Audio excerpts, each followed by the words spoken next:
Gaza, Gaza, don't you cry! We will never let you die!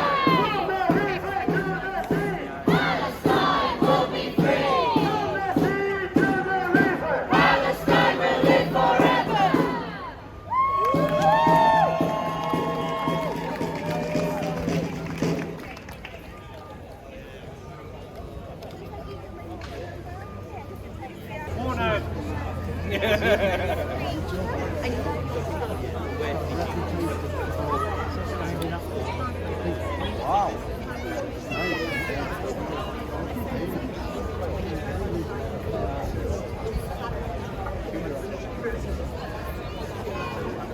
Up, up! Liberation! Down, down! Occupation! Up, up! Liberation! Down, down! Occupation! From the river to the sea! Palestine will be free! From the sea to the river! Palestine will live forever! From the river to the sea! Palestine will be free! From the sea to the river! Palestine will live forever! From the belly of the beast! Hands of the Middle East! We are not gonna leave, we are not gonna stop until Palestine is free. And we know that some people might be feeling disheartened, that might be feeling the cold November, not much today, but our protests, our actions are making a difference. Step by step, we are seeing the ceasefire in Lebanon, we are seeing more and more councils, as bad as the Cardiff Council motion was, being spurred into action by our movement. And make no mistake, it was not the politicians in power, it was not the leaders that are pressing this. It is the people on the ground that are pushing for these actions. We will push them until we win!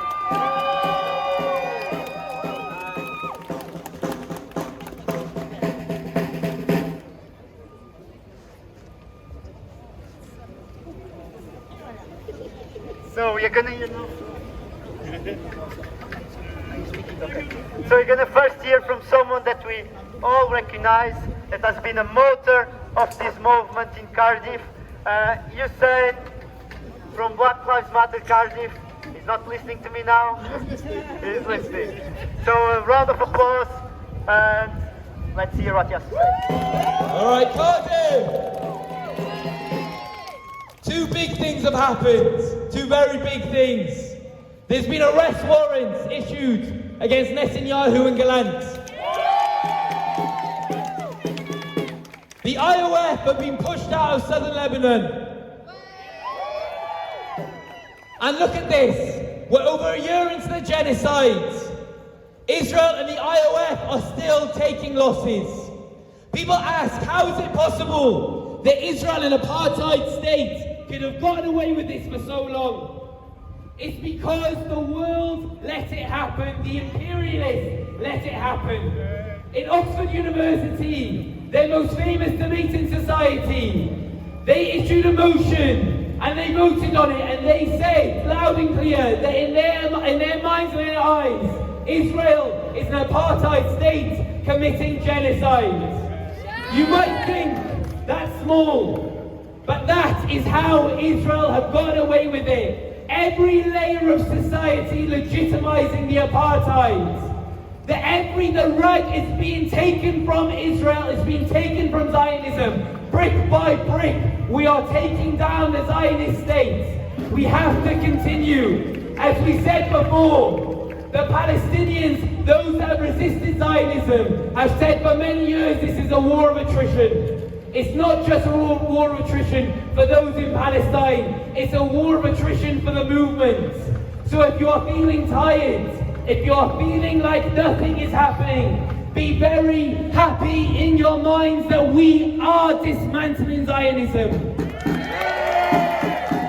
A Zionist project that was made and built from the 1800s is not going to take a few months to dismantle. It might not even take a few years. So be patient. We must continue our movement here in Cardiff.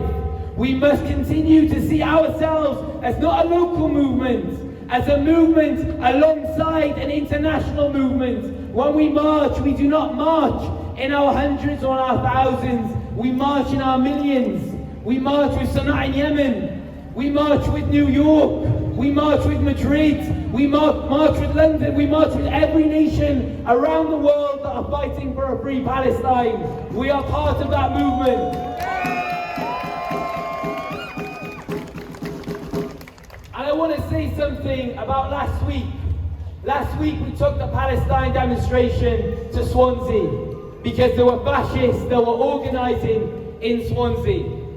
And I want people to realise and understand that fighting fascism is fighting Zionism, is fighting imperialism. Because only when Muslims are dehumanised do things like this happen in Palestine.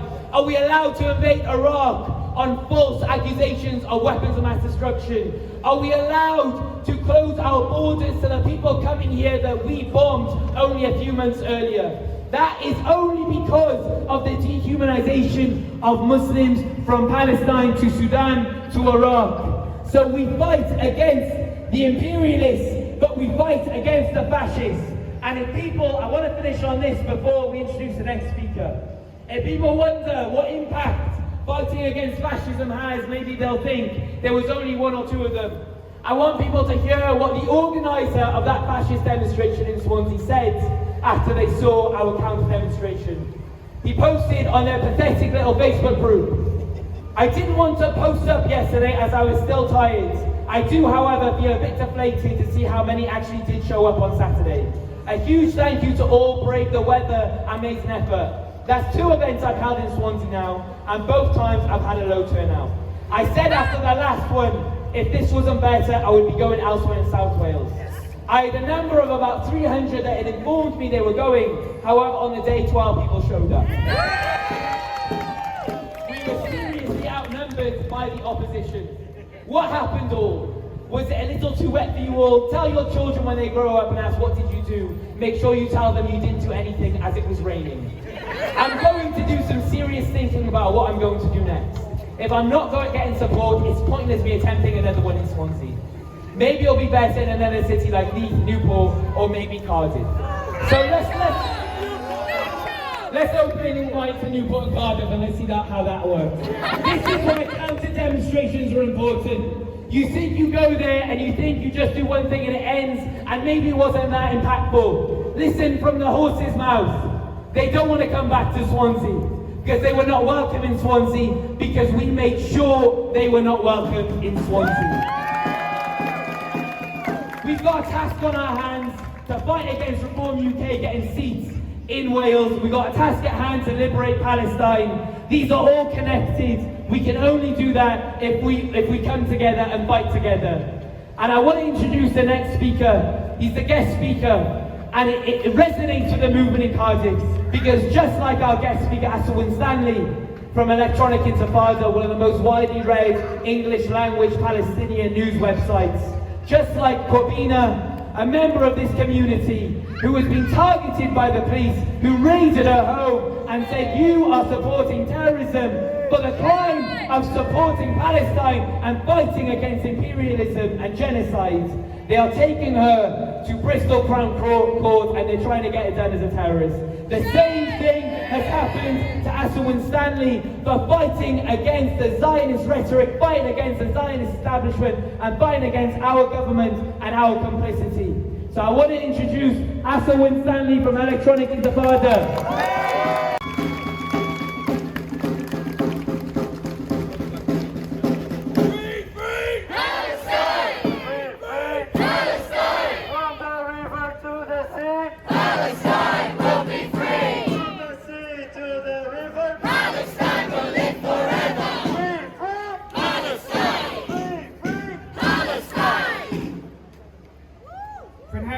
Hello everybody. My name's Asa Winstanley. I'm an investigative journalist with the Electronic Intifada, as was said by, say, the world's leading news source on Palestine in the English language. Thank you. I'm the author of the book Weaponizing Anti-Semitism, which is about how the pro-Israel lobby brought down Jeremy Corbyn. It's good to be back with you all again today in my homeland of South Wales. The organisers for inviting me to speak again today. For the last 14 months, we've seen an unprecedented popular movement in the West. Ordinary people have been coming out in their masses to reject the support that our governments are giving to Israel to carry out its horrendous genocide against the people of Palestine. People just like you have marched in the streets week after week. You've disrupted politicians, you've disrupted business as usual. Some groups have even taken direct action against the Israeli arms factories in the UK, those like our heroic friends in Palestine Action. For 4 years now, Palestine Action have run a sustained campaign of direct action against Elbit in the UK, Israel's largest private weapons manufacturer. But there's also been a backlash from the powers that be to our movement, which has been furious. Over the last year, we've seen activists and journalists who focus on Palestine being persecuted by Britain's counter-terrorist police. I myself last month was the target of a dawn raid on my home by the police. They arrived while it was still dark, brutally interrupting our sleep, ringing down our doorbell demanding entry. They confiscated my computers, my phone, all my devices that I need for my journalism. They knew what they were doing was a persecution of a journalist, and they even stated in writing that, quote, "We are aware of your profession." However, I was not charged with any crimes. Thankfully, I'm in a strong position to resist their attempts to go on a fishing expedition through my phone and devices, potentially endangering my sources. Protecting my sources is extremely important to me as a journalist, and in fact it's a legal obligation on me under British law. Although my case and those of other similar journalists have been completely ignored by mainstream media in Britain, the support I've received from people like you all around the world has been really amazing. The National Union of Journalists is supporting me. They put out a statement supporting me and saying that I shouldn't have been shouldn't have been raided like that. And I've got a brilliant legal team. I think to push back and defeat, and as you know, as Hussein said, it's not only me. There's so many people like this that it's happening to. You know, it's not only the high-profile names like me, Sarah Wilkinson, Richard Medhurst, and so forth.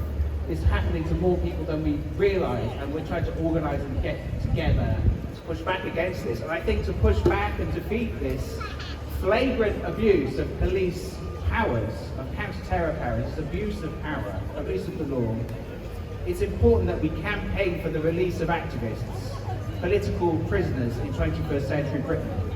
According to the latest information, Palestine Action has now got 22 political prisoners sitting on remand, awaiting their day in court. Many are in solitary confinement. Until the last year, British authorities and the pro-Israel lobby had utterly failed in their lawfare campaign against Palestine Action. And there's one simple reason for that. Time and time again, judges and juries repeatedly found that what Palestine Action doing is not against the law. taking direct action against Israeli arms factories is lawful action to prevent war crimes in Palestine. This has been what Palestine Action's lawyers repeatedly argued in court, and they did so extremely successfully.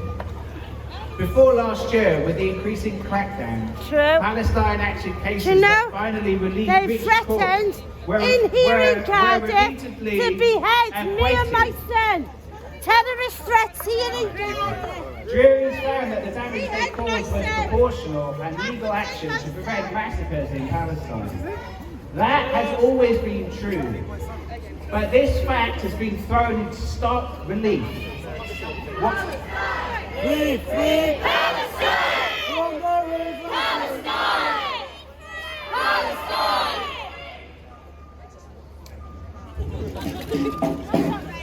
Okay, so it's always been true that what Palestine Action did and is doing was proportional action to prevent massacres in Palestine. So that's always been true, but that fact of that truth has been thrown into stark relief by what happened last week when the International Criminal Court, after a 6-month delay, finally issued arrest warrants for the Prime Minister and the former Defense Minister of Israel.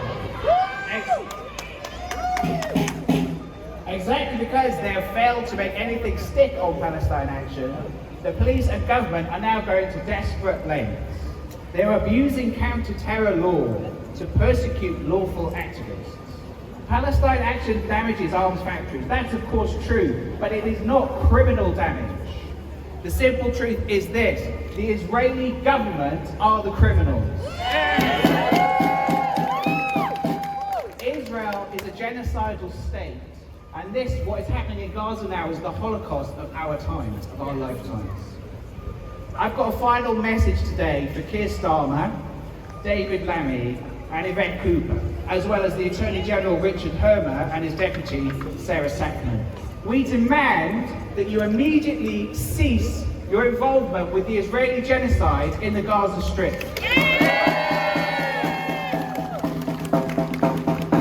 As I explained to the police when they invaded my home, in the years to come, you and your children will look back on your actions with regret. You will lament your role. Some of you will even lie, and you will pretend you're against the Holocaust all along.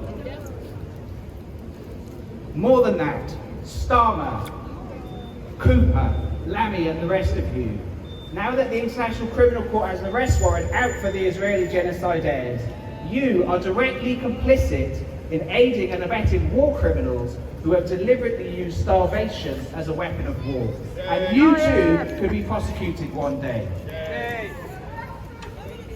We will do everything we can to make sure that day comes sooner rather than later.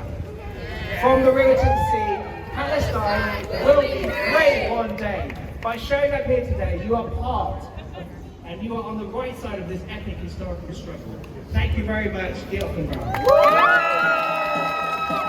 A big round of applause for Ace for his words. His crime is just fighting for justice and doing the job that all journalists should do. And in talking about jobs, while we are welcoming someone fresh off of a mission to Uganda, someone that has been a stalwart, not just in the South Wales movement, but across the world, that puts his body on the lines, puts his body where his words are, and that is going soon to Lebanon with Salam Charity, so please donate generously. It's our own Nizzo!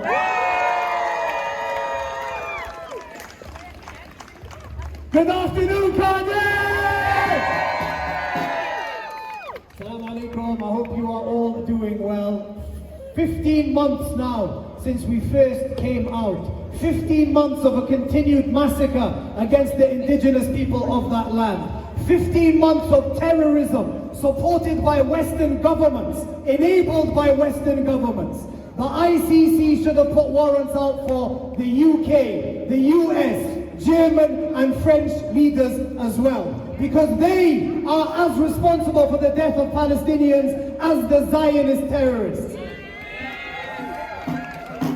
Now many people ask when the ICC ruling came out, they said to me, what difference will this make? Will it stop what's happening? No, it probably won't. But what it does is isolates the criminals. and it ensures that those who are not willing to stand by the crimes committed against Palestinians distance themselves from those who are. We know that the US and the UK are complicit. Why else would they be coming out and saying that the ICC is illegitimate?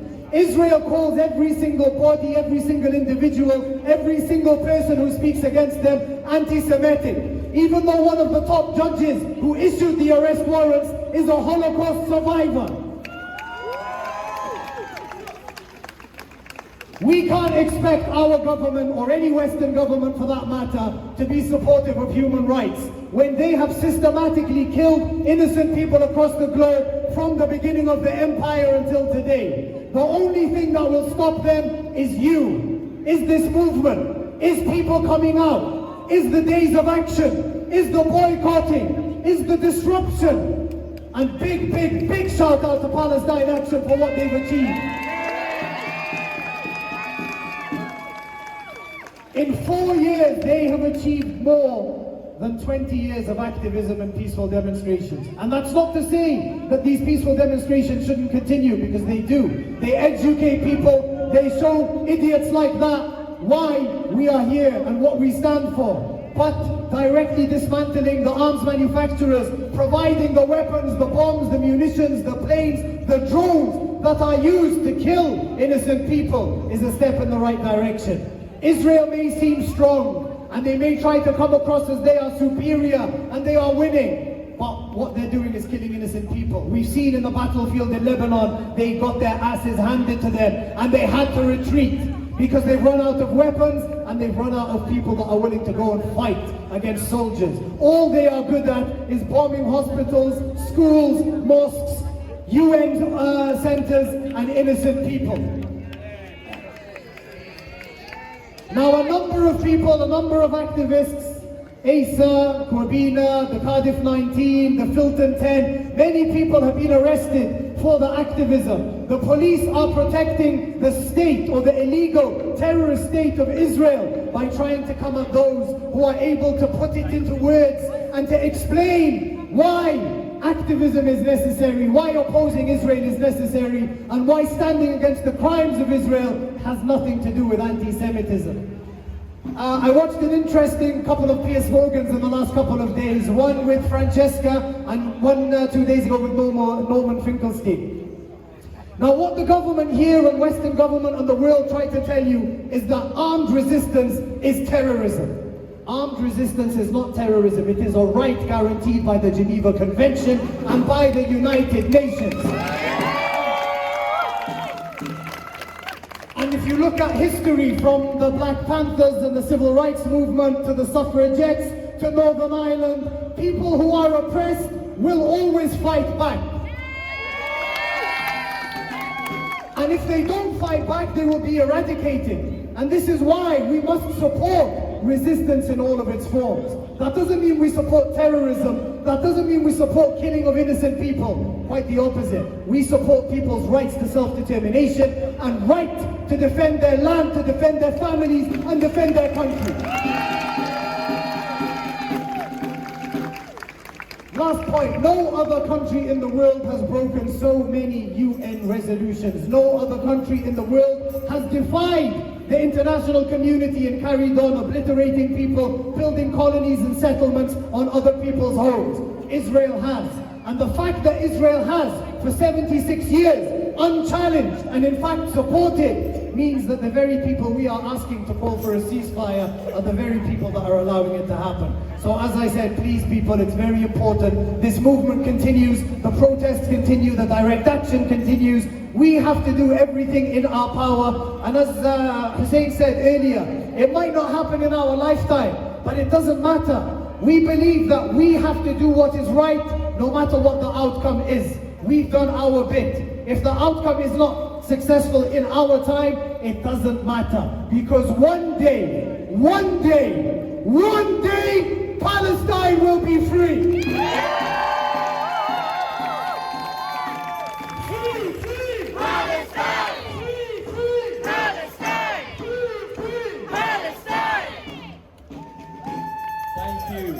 Just to add what Nizo said, I think the success of Palestine Action and the movement is testament to why, when you do direct action, it's best to have millions behind you arguing for the same thing.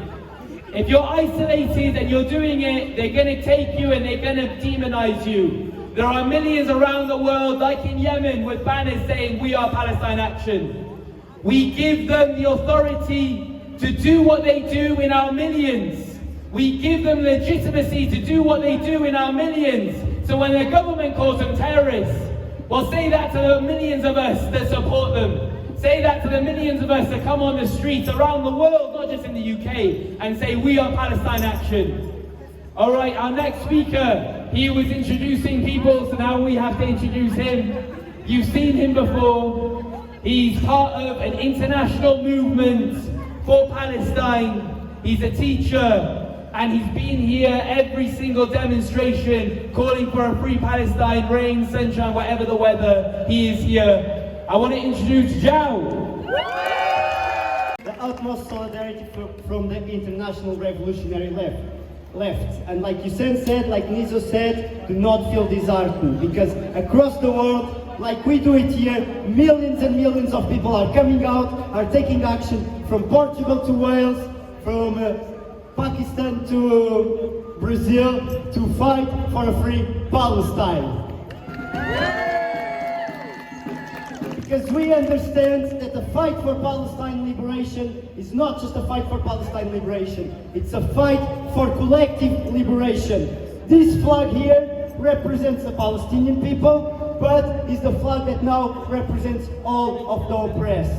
No one is free until everyone is free. And what we have done is nothing short of miraculous. With the amount of people that we have coming week after week, day after day, to stop what the ruling class is trying to do, the Israeli government, the Israeli state, and the ruling class is trying to do. But we cannot do it alone. On Thursday, the 30th of last Thursday, we had a workplace day of action called by a number of organizations and backed by the trade unions. However, we have not seen the leaders of the trade unions, especially the leaders of the GC and the Welsh trade union leaders, to come with a consequent and an actionable and actions to fight for Palestine. It's not enough for the leaders to outsource it to other organizations and to leave us on the ground to do it.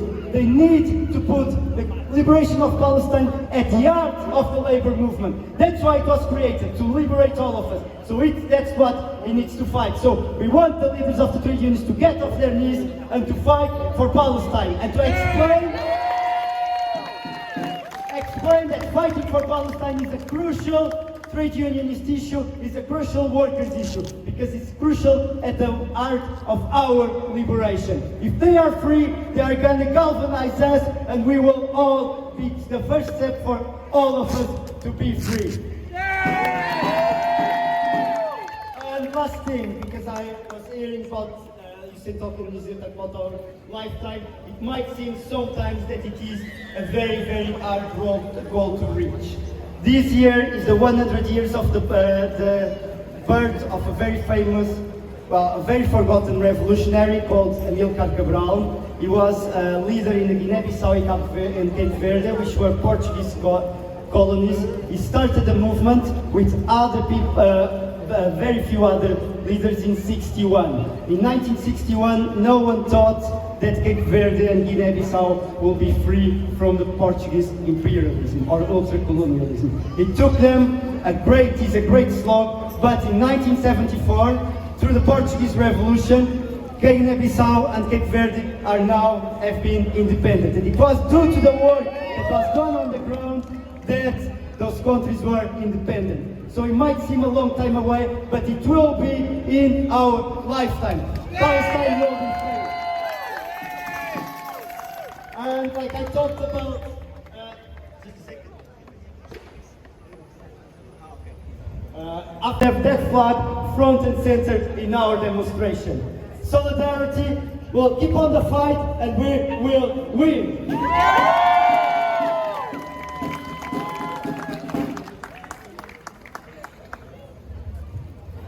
Okay, we have have, we think, one more speaker and then we're going to march. We're going to march to the Nibelden statue, and we want people to be loud. We had 2 Netanyahus here, and 2 is a bit too many. I think 1's too many, but we have 2 Netanyahus. We know that he is going to be arrested, and frankly, I'm from Baghdad, and Tony Blair, he's getting hundreds of thousands for doing talks with as a Middle Eastern advisor. Tony Blair is a war criminal. Tony Blair is a war criminal. George Bush is a war criminal. These people are allowed to continue, but it's a testament to our movement that the lapdogs of Western imperialism, Zionism, Netanyahu and Gallant, there are arrest warrants for them. But we do not stop at Netanyahu and Gallant. We say an arrest warrant for Keir Starmer, an arrest warrant for Rishi Sunak, an arrest warrant for David Lammy, an arrest warrant for Joe Biden, and soon enough an arrest warrant for Donald Trump. We call for arrest warrants for all of them, lock every single one of them up, next stop The Hague for all of them. Our next speaker, I want to introduce Paul Seligman. He's a part of the movement. He has been a part of the movement since we started this movement that Wales has never been seen before. And I want you to give a round of applause for Paul. Well, thanks everyone. I didn't want to speak, I wasn't prepared for it. Hussein said I had to, so we may regret that because I haven't got anything planned. Just to introduce myself a bit more, I'm a member of Palestine Solidarity Campaign nationally and of Cardiff PSC. I'm a member of Jewish Socialists. I produce this very good magazine, so I'll use this as an advertisement spot. If anyone wants to collect one or buy one afterwards, you can. So 2 things I want to cover. One will be, some people here know, but I was a Zionist, brought up in a Jewish family. I went to Israel for a year after high school to be trained as a sort of Zionist leader of a future. And I'm still in a WhatsApp group with some of those people. I don't actually post much there. It's not political. It's basically Shabbat Shalom on a Friday and congratulations on your grandchild. Because we avoid politics because they know 1 or 2 people like me will probably respond if they say anything too pro-Israel. But one of the guys who was quite a liberal person in those days and sort of votes Democrat in the States today, which is an international group, he posted something the other day that said, it was all so nice when we were there in 1969-70. Who could possibly have imagined, well it was a good year's experience, for us. And it wasn't, like the West Bank, I see people who are surprised, well you could walk anywhere. We walked from Jerusalem to Bethlehem, and there were no checkpoints. It was very, very different to what came a couple of years later. So it felt different. But anyway, I'm not saying it was, but he said, who could possibly have predicted that 50 years later, Netanyahu would turn this country into an international pariah? And I'm thinking, there's so much wrong with that. Well, who could have predicted it? Well, maybe the Palestinians who had suffered the first Nakba could have predicted it, with all the 30 and more massacres that took place then.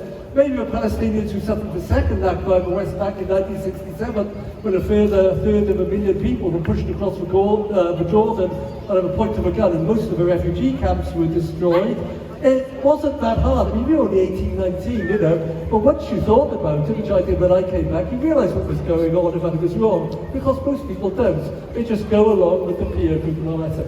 So I think, yeah, you could have predicted it, you could have started speaking to Palestinians, you could have read Palestinian books, but give you an insight into my community. They don't want to know. They don't know what's happening now. They don't want to know, unfortunately. That's just one thought, because I told you I didn't plan this. The other thing I want to talk about is the terrorism theme that we've had about people being arrested. And you're right, more people than you know are being arrested. And some people here will know that a good friend of mine, Natalie Strecker in Jersey, she runs Jersey PSC, was arrested in a Dawn raid a few weeks ago. And she is absolutely the least violent person you could think of. She's arrested under anti-terror laws in Jersey, which are based on our 2000 Act, I think it is. They haven't updated them with the updates we've had. And we're going to come on to those in a minute.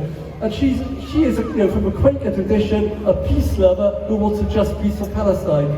She doesn't support terrorist groups. And, this is the madness of it. When you say that ordinary people in the street, or, oh, somebody's been arrested under anti-terror laws, they think, oh, they must be doing something. They must have explosives in their house, or they must be funding terrorist groups. It isn't that at all. I mean, these laws are really vicious. I've been really looking into them, which I hadn't done before. Because not only do prescribed organisations like the two that begin with an H in Lebanon and Palestine, let's be careful here, because you could be arrested for saying almost anything, Well, that's what some people say are resistant groups. I couldn't possibly comment. Just saying something that might support them or give you them money, that would be bad enough. But actually, when you look at British law, it's gone much further. If you say something in a meeting which is three people can't be in your house, private place, so a meeting is defined as 3 people or more, and you say something which somebody overhearing it could understand as raising his morale because he supports what the British state defines as, or the Jersey state defines as terrorist groups, that is actually enough to get you arrested. I can't remember sections, as I didn't expect to speak today. But if you read it, so we're facing really severe laws. Now, they haven't used those much, and I don't know that any of those will come to trial. Not certainly not for people like that, because you can appeal at the moment to the European Court of Human Rights, which I think will throw out any conviction. But it's really scary. And the left in general, it's not just about Palestine, the left in general is not prepared. It doesn't even discuss it, the Circle Zion very much, does not discuss the fact that we could be living in a fascist state, we'll certainly be living in a more authoritarian one very soon. We have to start preparing for this. There is real danger to free speech for everyone who's opposed to imperialism and war and genocide. So that's the only message I can think of saying to them. But we have to start making those connections. We have to start having those discussions because we are living in tough times which are going to get tougher. Thanks.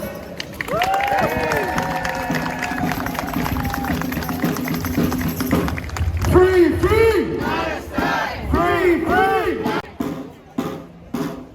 I think if there's no more speakers, we're going to go on a little march. Yay! So, you know the drill. Flags and banners at the front, big flag at the front, everyone get behind. Please stay safe, do not engage with idiots. There's plenty of idiots out today. The closer we get to Christmas, the more idiots come out. Too much free time. Don't engage with them. Hopefully the police will do their jobs and stop them. If not, we have a duty to protect each other and protect ourselves, and we will use that using reasonable force, of course. So, Netanyahu's and flags at the front, please, and let's make our way.